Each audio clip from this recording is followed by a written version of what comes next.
Hello everybody, it's your boy Shad, and we're here with another new video for y'all today. The Nuggets are up 2-1, and we just witnessed one of the most historic pair and individual performances we have ever seen in the NBA.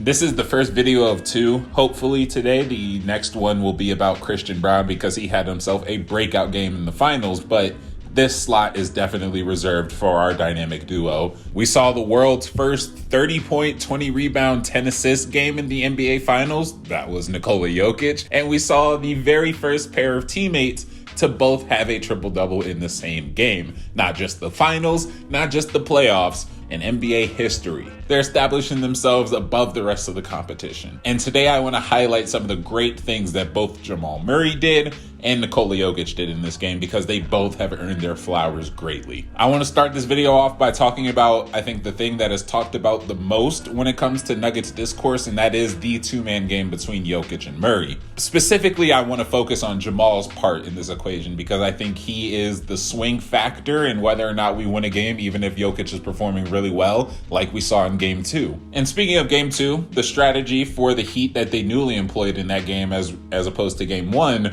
was putting Jimmy Butler and Bam Adebayo in the same pick and roll defensively. So that meant putting Jimmy Butler on Jamal Murray. And whenever Jamal and Jokic would do the two-man game, Jimmy and Bam would just switch, and you're comfortable living with that on both sides. Game 3, they did the same thing, except they started incorporating a lot of heavy traps and heavy doubles off of the screens, specifically directed at Jamal Murray because he got started off this game really high. So they decided to start sending double teams and make Jamal Murray have to either give up the ball or just work really hard to get a bucket. But the thing with Jamal this game is that he was really good at attacking the PNR, attacking the secondary defender, and making a decision to either turn the corner or pull up in front of them. He forced Bam to make a lot of split decisions in this game, and I think that was an underrated part of this game from Jamal. Jimmy Butler gets screened, so now it's Jamal and Jokic 2-on-1. Jamal will go baseline. You see Bam's body moves backward just ever so slightly, and Jamal Murray has an open shot on the baseline. Manipulating Bam Adebayo in the pick and roll, that is the thing that we have to do in order to win the series and overcome this really good defense from the Heat, especially when they go into zone, obviously, especially when they go into man. This time it's Caleb and Bam guarding the PNR. Jamal will get the screen, get Caleb on his side, and he gives a really nice hesitation to stun Bam, who ever so slightly again shifts his weight to go cover the Jokic openness at the top of the key. Jamal reads this, turns the corner after the hezi, and goes in for a layup. This was a theme. We can look at more plays out of the pick and roll, but this was a theme of Jamal Murray just getting to his spots, being comfortable again, and just straight up being aggressive as a scorer, because we know when Jamal Murray is scoring the ball and Jokic is doing his thing, this team is damn near unstoppable. And we saw a lot of that in Game 3, and more specifically, I want to talk about the tough shot-making aspect of Jamal Murray's offensive prowess. So in games like this, against defenses like this, you are eventually going to have to start making some tough shots. Every shot's not going to be easy because the Heat are so damn disciplined and their zone is pretty damn good. And their man coverage, PNR covers, they have two really good defenders on the other side. You have to overcome a lot. There were some plays in this game where Jamal Murray just couldn't get open even after a pick and roll and just had to make a tough shot. There was that very soft-touched layup off the high glass toward the end of the game over Bam Adebayo. That was really beautiful. He has had plays where he is coming over off of a pick and roll and taking a midi over Caleb Martin and Bam Adebayo. Like, obviously, no coach wants to go in with the desire of making their players make tough shots. They want them shots as open as possible. The sets run to beautiful execution, but it's necessary sometimes. And Jamal Murray is our tough shot maker. He's one of two of our tough shot makers, I should say. And I also think he hit the most important shot of this game. It was an 8-0 run by Caleb Martin. 37-33 was the score after that, and the Heat crowd was loud as hell. It looked like all the momentum was swinging, and I was getting really nervous, and I'm pretty sure I wasn't the only one. We get the ball back on the other end, 4-point game. Jamal Murray, there's 2 seconds left on the shot clock. He has the ball on the wing. He does a sidestep 3 over Bam. Quiets the crowd. You can call it lucky, you can call it a bad shot, you can call it whatever you want. That's a Jamal Murray-esque shot, and he's worked on that. And speaking of tough shot making, I kind of want to transition over now to our center, our big man in the middle, the man with the first 30-20-10 game in the finals. Nikola Jokic.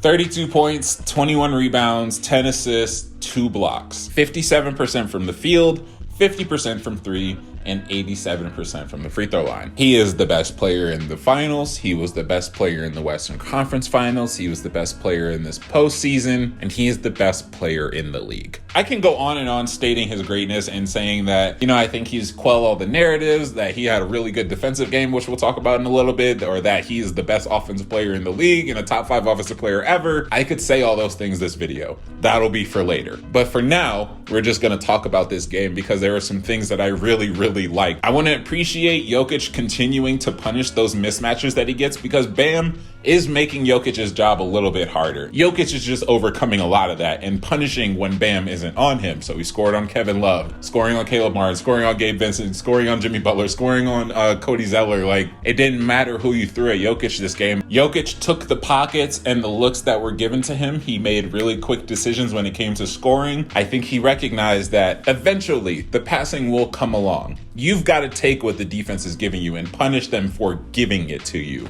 Obviously, Miami isn't giving Jokic open looks for free and being like, hey, score 2 points, we'll live with that. No. But when they're playing slightly lax defense on a catch at the free throw line, or they're a couple feet away from you when you catch the ball in the paint, you make that choice, you go straight. Don't even worry about the pass. He was looking dead at the rim a lot of this game, and I love that mentality switch from him. Because at the end of the day, he still finished with 10 assists, so he wasn't really playing out of character. I think he was just really more direct in when he wanted to score and taking those scoring opportunities. Didn't wait for the help to set up, made a lot of snap decisions, and it led to a lot of good things. He also was really good at using the threat of his 3-ball to attack strong closeouts, because if you remember, way earlier in the season when Jokic was shooting low 30% or whatever from 3, a lot of teams on the pick and pop between him and Jamal, they would just let Jokic leave at the top of the key wide open. Now he's shooting 44% from the 3-point line in the playoffs.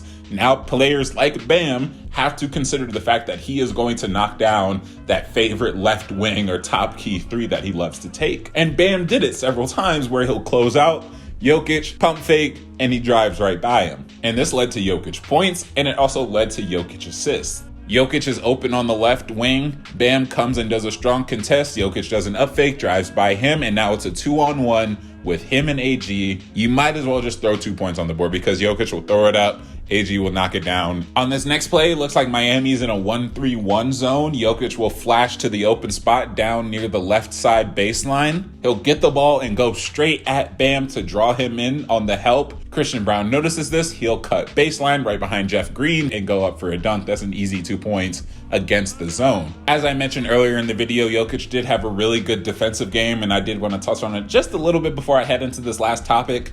That was probably one of his best two-way performances of the playoffs. It wasn't just about the counting stats. It was how he was playing the pick and rolls, how active his hands were, how great the contests at the rim were, and how hard he made it for Bam and others to get at the rim. This was probably one of his better rim protection games of his entire career. Sometimes even deterring away opponents from attacking at the rim, which is really crazy because we never thought we'd be able to say that about Jokic, but that's the reality now, and it's a beautiful reality. And lastly, I just want to talk about the idea of when the two-man game is flowing and just how unstoppable it becomes when Jamal and Jokic are both making the right reads and the right plays out of this action.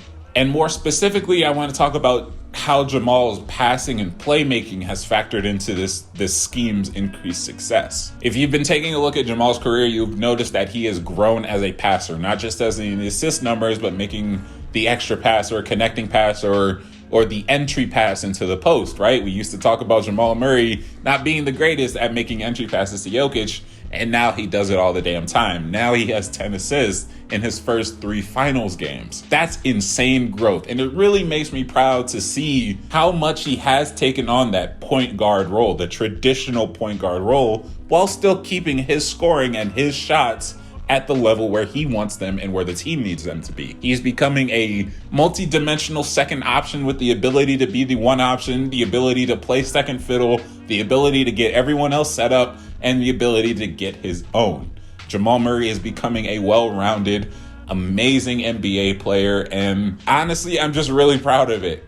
I think him being able to make the pocket passes that we used to only see Jokic be doing, and And the fact that he is able to hit the open man under the rim, or able to probe into a defense and hit AG in the middle of the paint on a bounce pass. Like, not just hitting him on a bounce pass either, leading AG to where he should be. That's the type of passing that I love to see out of our point guard. And there was another play where he's coming off a screen, Bam comes up and immediately hard doubles him at the top of the key, so much so that Jamal has to back all the way up a couple feet back. Christian Braun cuts from the corner and Jamal jumps up and throws a damn laser. That is credit to Christian Braun for actually creating an opening when he saw his teammate trapped. And that is credit to Jamal Murray's passing ability to be able to put that much speed and know just how much he had to put on that ball in order to get it to where it needed to be. That play was beautiful. I had to watch it a couple times just to really appreciate it, but just the IQ of both of those players involved and the skill of Jamal Murray as a passer, I love everything about it. I really, really do. But that'll be it for me today. I have talked about what I wanted to talk about with these two. There's a Christian Braun video coming out later. Yeah, I'll talk to y'all later, man. I'm just so happy with this video. I'm so happy with the game last night. I'll talk to y'all later. Peace out.